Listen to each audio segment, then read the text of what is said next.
ನಮಸ್ಕಾರ ರೈತ ಬಂದವರೇ, ಈ ಸಮಯದಲ್ಲಿ ಎಲ್ಲರೂ ಮೆಣಸಿನಕಾಯಿಯನ್ನ ನಾಟಿ ಮಾಡ್ತಾ ಇದ್ದೀರಾ. ಕಳೆದ ವಿಡಿಯೋದಲ್ಲಿ ನಾನು ಮೆಣಸಿನಕಾಯಿಯನ್ನ ನಾಟಿ ಮಾಡೋದಕ್ಕಿಂತ ಮುಂಚೆ ನೀವು ತೆಗೆದುಕೊಳ್ಳಬೇಕಾದಂತಹ ಕ್ರಮಗಳ ಬಗ್ಗೆ ಕಳೆದ ವಿಡಿಯೋದಲ್ಲಿ ತಿಳಿಸಿದೆ. ಇನ್ನು ಯಾರೋ ಆ ವಿಡಿಯೋ ನೋಡಿಲ್ಲ ಅಂತಂದ್ರೆ ಹೋಗ್ಬಿಟ್ಟು ಈ ಒಂದು ವಿಡಿಯೋನ ನೋಡಿ. ಈ ಒಂದು ಸಮಯದಲ್ಲಿ ಈ ಸಮಯಕ್ಕೆ ಸೂಕ್ತವಾದಂತಹ ಶೆಡ್ಯೂಲ್ ಅನ್ನ ನಾನು ಮೆಣಸಿನಕಾಯಿ ಗಿಡಕ್ಕೆ ಈ ಒಂದು ವಿಡಿಯೋದಲ್ಲಿ ನಿಮಗೆ ತಿಳಿಸ್ಕೊಡ್ತೇನೆ. ಒಂದು ಏನಂತಂದ್ರೆ, ಈ ಒಂದು ಬೇಸಿಗೆ ಸಮಯದಲ್ಲಿ ನಿಮಗೆ ಯಾವುದೇ ಶಿಲೀಂಧ್ರದಿಂದ ಬರ್ತಕ್ಕಂಥ ರೋಗಗಳು ತುಂಬಾ ಕಡಿಮೆ ಇರುತ್ತೆ. ನಿಮಗೆ ಬರ್ತಕ್ಕಂಥ ಮೇನ್ ಸಮಸ್ಯೆ ಏನಂತಂದ್ರೆ ಹುಳುಗಳದಾಗಿರುತ್ತೆ. ಈ ಒಂದು ಪ್ರಪಂಚದಲ್ಲಿ ಸೂರ್ಯನ ಕಿರಣಗೆ ಇರ್ತಕ್ಕಂಥ ಈ ಒಂದು ಶಿಲೀಂಧ್ರನಾಶಕದ ಶಕ್ತಿ ಯಾವ ಒಂದು ಜಗತ್ತಿನ ಶಿಲೀಂಧ್ರನಾಶಕ್ಕೂ ಆ ಒಂದು ಶಕ್ತಿ ಇಲ್ಲ. ಈ ಒಂದು ಸೂರ್ಯನ ಬೆಳಕೆ ನಮಗೆ ಅತ್ಯಂತ ಪ್ರಭಾವಶಾಲಿಯಾದಂತಹ ಒಂದು ಶಿಲೀಂಧ್ರನಾಶಕ ಆಗಿರ್ತದೆ. ಅದು ಈ ಒಂದು ಸಮಯದಲ್ಲಿ ಹೆಚ್ಚಾಗಿರುತ್ತೆ.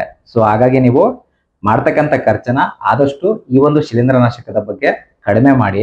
ನೀವು ಬಳಸಲಿಲ್ಲ ಅಂದ್ರೂ ಓಕೆ. ಇನ್ನೊಂದೇನಂತಂದ್ರೆ, ನೀವು ಇಲ್ಲಿ ಮುಖ್ಯವಾಗಿ ಮಾಡಬೇಕಾಗಿರೋದು ಹುಳುಗಳ ನಿರ್ವಹಣೆ ಬಹಳ ಇಂಪಾರ್ಟೆಂಟ್ ಆಗಿರುತ್ತೆ.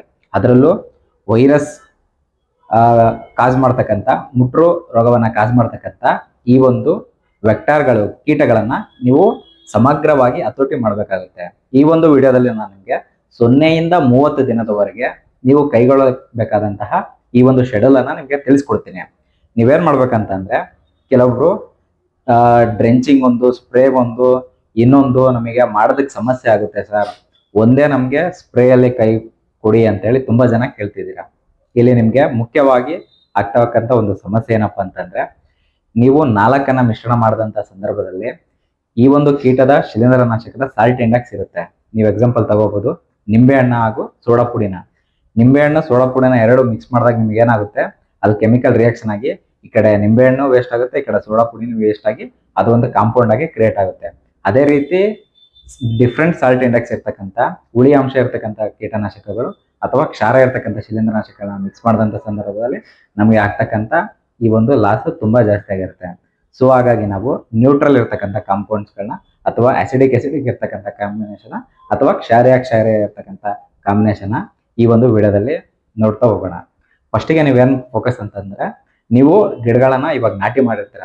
ಈ ನಾಟಿ ಮಾಡಿರ್ತಕ್ಕಂಥ ಗಿಡದಲ್ಲಿ ಪ್ರಸ್ತುತ ಇವಾಗಿರ್ತಕ್ಕಂಥ ಸಮಸ್ಯೆ ಏನಂತಂದ್ರೆ, ಸೂರ್ಯನ ಬೆಳಕು ಜಾಸ್ತಿ ಇದೆ, ಅಂದ್ರೆ ಹೀಟ್ ಜಾಸ್ತಿ ಇದೆ, ಬಿಸಿಲು ಜಾಸ್ತಿ ಇದೆ. ಈ ಒಂದು ಗಿಡಗಳ ನಿಮ್ಗೆ ಕಂಟಿ ಚೆನ್ನಾಗಿ ಇಡಲ್ಲ, ಕ್ಲೀನ್ ಆಗಿ ಬ್ರಾಂಚಸ್ ಬರೋದಿಲ್ಲ, ಈ ಒಂದು ಸಮಸ್ಯೆ ಇರುತ್ತೆ. ಇನ್ನೊಂದು ಗಿಡಗಳ ಸಾಯುವಂತ ಚಾನ್ಸಸ್ ಬಹಳ ಇರುತ್ತೆ. ಟ್ರಾನ್ಸ್ಪ್ಲಾಂಟಿಂಗ್ ಶಾಕ್ ಆಗಿರ್ಬೋದು ಅಥವಾ ಡ್ರಾಟ್ ಸ್ಟ್ರೆಸ್ ಆಗಿರ್ಬೋದು ಈ ಒಂದು ಸಮಯದಲ್ಲಿ ಕಂಡುಬರ್ತದೆ.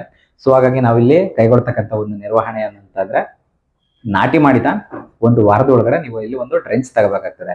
ಇದನ್ನ 3 ದಿನದ ಒಳಗಡೆ ತಗೊಂಡ್ರು ಫಾರ್ ಬೆಟರ್ ಆಗಿರುತ್ತೆ. ಈ ಒಂದು ಇದರಲ್ಲಿ ನೀವೇನ್ ತಗೋಬಹುದು ಅಂತಂದ್ರೆ 1261 ನೀವೇನ 1261 ಒಂದು 2ರಿಂದ 3 kg ಒಂದು ಎಕರೆಗೆ ತಗೊಳ್ಳಿ.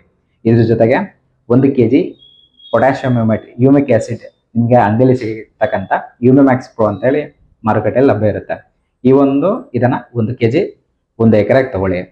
ಇದ್ರ ಜೊತೆಗೆ ನೀವೇನ್ ಮಾಡ್ಬೇಕು, ಶಿಲೀಂಧ್ರನಾಶಕನ ಇಲ್ಲಿ ಬಳಸಕ್ ಹೋಗ್ಬೇಡಿ. ನೀವು ಇಲ್ಲಿ ಈ ಒಂದು ಡ್ರೆಂಚಿಂಗ್ ಅಲ್ಲೇ ಥಯಾಮೆಥಾಕ್ಸಮ್ ಅನ್ನ ಈ ಒಂದು ಡ್ರೆಂಚಿಂಗ್ ಅಲ್ಲೇ ಕೊಟ್ಬಿಡಿ. ಥಯಾಮೆಥಾಕ್ಸಮ್ ಈ ಒಂದು ಡ್ರೆಂಚಿಂಗ್ ಅಲ್ಲಿ ಕೊಡೋದ್ರಿಂದ ಬೇರ್ಗಳು ಏರ್ಕೊಂಡ್ಬಿಟ್ಟು ಗಿಡ ವಿಷ ಆಗಿರುತ್ತೆ. ಇದು ಒಂದು 4 to 5 days ನಮ್ಮ ಈ ಒಂದು ಸಸ್ಯದಲ್ಲಿ ವಿಷದ ಅಂಶ ಅಲ್ಲಿ ಹರಿದಾಡ್ತಾ ಇರುತ್ತೆ. ಈ ಒಂದು ಥಯಾಮೆಥಾಕ್ಸಮ್ ನ ಡ್ರಿಪ್ ಅಲ್ಲಿ ಅಥವಾ ಡ್ರೆಂಚಿಂಗ್ ಅಲ್ಲಿ ಈ 3 ಕಾಂಬಿನೇಷನ್ ನೀವು ಕೊಡಿ.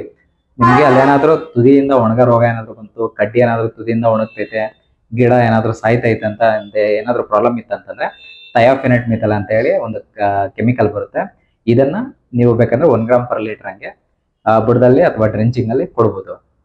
ನೆಕ್ಸ್ಟ್ ನೀವೇನ್ ಮಾಡ್ಬೇಕಂತಂದ್ರೆ, ಈ ಒಂದು ವಾರದ ನಂತರ ನೆಕ್ಸ್ಟ್ ಕೊಡ್ತಕ್ಕಂಥ 15 days ನ ಈ ಒಂದು ಕೀಟನಾಶಕ ಬಹಳ ಇಂಪಾರ್ಟೆಂಟ್ ಆಗಿರುತ್ತೆ.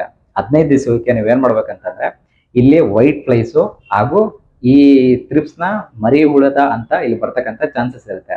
ಸೊ ನೀವು ಕಾನ್ಸಂಟ್ರೇಟ್ ಮಾಡ್ಬೇಕಾಗಿರೋದು ಇಲ್ಲಿ ಒಂದು ಡೈಫೆನ್ಥಿರಾನ್ ಪ್ಲಸ್ ಅಸಿಟಂಪ್ರಿಡ್ ಇರ್ತಕ್ಕಂಥ ಈ ಒಂದು ಕಾಂಬಿನೇಷನ್ ಈ ಒಂದು ಸಮಯದಲ್ಲಿ ಹೋಗಿ.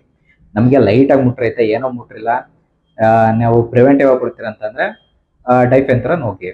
ಇಲ್ಲ ನಿಮ್ಗೆ ಸ್ವಲ್ಪ ಏನಾದ್ರೂ ಜಾಸ್ತಿ ಕಂಡು ಬರ್ತದೆ ಅಂದ್ರೆ ಡೈಫೆನ್ಥಿರಾನ್ ಪ್ಲಸ್ ಅಸಿಟಂಪ್ರಿಡ್ ಕಾಂಬಿನೇಷನ್ ಹೋಗಿ. ಇಲ್ಲ ನಿಮ್ಗೆ ಅದು ಇದಾಗ್ಲಿಲ್ಲ ಅಂತಂದ್ರೆ ಥಯಾಮೆಥಾಕ್ಸಮ್ FS ಬರುತ್ತೆ, liquid formulation thiamethoxam FS 1 ml per liter combination ಅಲ್ಲಿ ಕೂಡ ಹೋಗ್ಬೋದು. 15 days ಕಾಂಬಿನೇಷನ್ ಅಲ್ಲಿ ಇದರಲ್ಲಿ ನೀವೇನ್ ಮಾಡ್ಬೇಕಂತಂದ್ರೆ ಯಾವ್ದಾದ್ರು ಒಂದು ಆಂಟಿ ಸ್ಟ್ರೆಸ್ ಟಾನಿಕ್ ಅನ್ನ ಇಲ್ಲಿ ತಗೊಳ್ಳೋದು ಇಂಪಾರ್ಟೆಂಟ್ ಆಗಿರುತ್ತೆ. ನೀವು ಮಾರ್ಕೆಟ್ ಅಲ್ಲಿ ಸಿಗ್ತಕ್ಕಂಥ ಆಂಟಿ ಸ್ಟ್ರೆಸ್ ಯಾವುದು ಈ ಒಂದು ಆ ಪ್ರಸ್ತುತ ಸಮಯಕ್ಕೆ ಚೆನ್ನಾಗಿ ಬರ್ತಿದೆ, ಈ ಒಂದು ವಿಡಿಯೋದ ಕೆಳಭಾಗದಲ್ಲಿ ನಿಮಗೆ ತೋರಿಸಿದ್ದೀನಿ. ತದನಂತರ ನೀವೇನ್ ಮಾಡ್ಬೇಕು ಅಂತಂದ್ರೆ ನಾಟಿ ಮಾಡಿದ 20 ದಿವಸದ ಒಳಗಡೆನೆ ಒಂದು ಸ್ಟಿಕ್ಕಿ ಟ್ರಾಪ್ಸ್ ಗಳನ್ನ ಹಾಕೊಳ್ಳಿ. ನೀವು ಸ್ಪ್ರೇ ಮಾಡಿದಂತ ಸಂದರ್ಭದಲ್ಲಿ ಅಥವಾ ಪಕ್ಕದ ವಲಯದಿಂದ ಬರ್ತಕ್ಕಂಥ ಈ ಒಂದು ಕೀಟಗಳು ಈ ಒಂದು ಸ್ಟಿಕ್ಕಿ ಟ್ರಾಪ್ಸ್ಗೆ ಅಂಟಿಗೆ ಆಗ್ಬಿಟ್ಟು ನಿಮ್ಗೆ ಕೀಟಗಳ ಬಾಧೆ ಸ್ವಲ್ಪ 30 ದಿನದ ಇರ್ತಕ್ಕಂಥ ಮೆಣಸಿನಕಾಯಿ ಬಹಳ ಇಂಪಾರ್ಟೆಂಟ್ ಆಗಿರುತ್ತೆ. 30 ದಿನದಲ್ಲಿ ಇರ್ತಕ್ಕಂಥ ಮೆಣಸಿನಕಾಯಿಯಲ್ಲಿ ನಿಮಗೆ ಟ್ರಿಪ್ಸ್ ನ ನಿರ್ವಹಣೆ ಫಾರ್ ಇಂಪಾರ್ಟೆಂಟ್ ಆಗಿರುತ್ತೆ. ಸೊ ಹಾಗಾಗಿ ನೀವು ಇಲ್ಲಿ ಯಾವ್ದಾದ್ರು ಒಂದು ಸ್ಟ್ರಾಂಗ್ ಕೀಟನಾಶಕ ಹೋಗ್ಬೇಕಾಗ್ತದೆ. ಸ್ಟ್ರಾಂಗ್ ಕೀಟನಾಶಕ ಯಾವ್ದಂತಂದ್ರೆ ನಿಮ್ಗೆಲ್ಲ ಗೊತ್ತಿರಬಹುದು, ಗೋದ್ರೇಜ್ ಕಂಪ್ನಿಯ ಗ್ರೇಷಿಯಾ ಬರುತ್ತೆ, BSF ಕಂಪ್ನಿಯ ಎಕ್ಸ್ಪೋನಸ್ ಬರುತ್ತೆ, ಸಿಂಜೆಂಟಾ ಕಂಪ್ನಿಯ ಸಿಮೋಡಿಸ್ ಬರುತ್ತೆ. ಇದರಲ್ಲಿ ಯಾವ್ದಾದ್ರು ಒಳ್ಳೆ ಕೀಟನಾಶಕಗಳನ್ನ ತಗೊಳ್ಳಿ.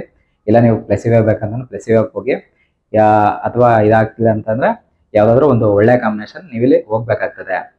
ಇಲ್ಲಿ ಒಳ್ಳೆ ಕಾಂಬಿನೇಷನ್ ಯಾವ್ದಂತಂದ್ರೆ ಗ್ರೇಷಿಯಾ ತಗೊಂತೀರ ಅಂತಂದ್ರೆ ತುಂಬಾ ಉತ್ತಮ ಆಗಿರುತ್ತೆ. ಗ್ರೇಷಿಯಾ ಚಿಲ್ಲಿ ಮೇಲೆ ಚೆನ್ನಾಗಿ ಬರ್ತಾ ಇದೆ. ಸೊ ಇದನ್ನ ಕೊಟ್ಟಂತಹ ಸ್ಟ್ರಾಂಗ್ ಕಾಂಬಿನೇಷನ್ ಕೊಟ್ಟ ನೆಕ್ಸ್ಟ್ ನೀವು ಯಾವ್ದಾದ್ರು ಕಡಿಮೆ ರೇಟಿಯ ವೀಕ್ ಕಾಂಬಿನೇಷನ್ ಅನ್ನ ಕೊಡ್ಬೇಕಾಗುತ್ತೆ. ಇವಾಗ ಏನಾಗುತ್ತೆ, ನಿಮ್ಗೆ ಇಲ್ಲಿ ದುಡ್ಡು ಸೇವ್ ಆಗುತ್ತೆ. ಯಾವುದೇ ಕಾರಣಕ್ಕೂ ನೀವು ಒಂದು ಕಾಸ್ಟ್ಲಿ ಕೆಮಿಕಲ್ ಅನ್ನ ಹೊಡೆದ ನೆಕ್ಸ್ಟ್ ಕಾಸ್ಟ್ಲಿನ ಹೊಡ್ಕೊಂತ ಹೋದ್ರೆ ನಿಮಗೆ ಖರ್ಚು ಜಾಸ್ತಿ ಆಗುತ್ತೆ. ಇನ್ನೊಂದು ಈ ಒಂದು ಶಿಲೀಂಧ್ರನಾಶಕಗಳನ್ನ ಇದ್ರಲ್ಲಿ ಮಿಕ್ಸ್ ಮಾಡೋದ್ರಿಂದ ನಿಮಗೆ ಸುಮ್ಮನೆ ಖರ್ಚಾಗುತ್ತೆ. ಸೊ ಹಾಗಾಗಿ ಇಲ್ಲಿ ನಿಮ್ಗೆ ಯಾವುದೇ ಶಿಲೀಂಧ್ರನಾಶಕದ ಅವಶ್ಯಕತೆ ಇಲ್ಲ ಅಂತಂದ್ರೆ ಬಳಸಕ್ ಹೋಗ್ಬೇಡಿ. ನೀವು ಕೀಟನಾಶಕಗಳನ್ನ ಉಪಯೋಗಿಸ್ಬಿಟ್ಟು ಕೊಟ್ರೆ ಓಕೆ. ಬಿಸಿಲು ಜಾಸ್ತಿ ಇರೋದ್ರಿಂದ 200 ಲೀಟರ್ ನೀರಿಗೆ 1 ಲೀಟರ್ ಹಸು ಆಕಳ ಹಾಲನ್ನ, ಫ್ರೆಶ್ ಹಸು ಆಕಳ ಹಾಲನ್ನ ಹಾಕಿ ಸ್ಪ್ರೇ ಮಾಡೋದ್ರಿಂದ ಇದರಿಂದ ನಮಗೆ ಆಂಟಿ ಸ್ಟ್ರೆಸ್ ಟಾನಿಕ್ ಆಗಿ ಕೆಲಸ ಮಾಡುತ್ತೆ. ಪ್ಲಸ್ ಇದು ನಮ್ಮ ಬೆಳೆಗಳಿಗೆ ಕ್ಯಾಲ್ಸಿಯಂ ಅನ್ನ ಒದಗಿಸುತ್ತೆ. ಇದ್ರ ಜೊತೆ ಸ್ವಲ್ಪ ಬೆಲ್ಲವನ್ನ ಮಿಕ್ಸ್ ಮಾಡೋದ್ರಿಂದ ಅದು ಗಮ್ ಆಗಿ ಕೂಡ ಕೆಲಸ ಮಾಡುತ್ತೆ.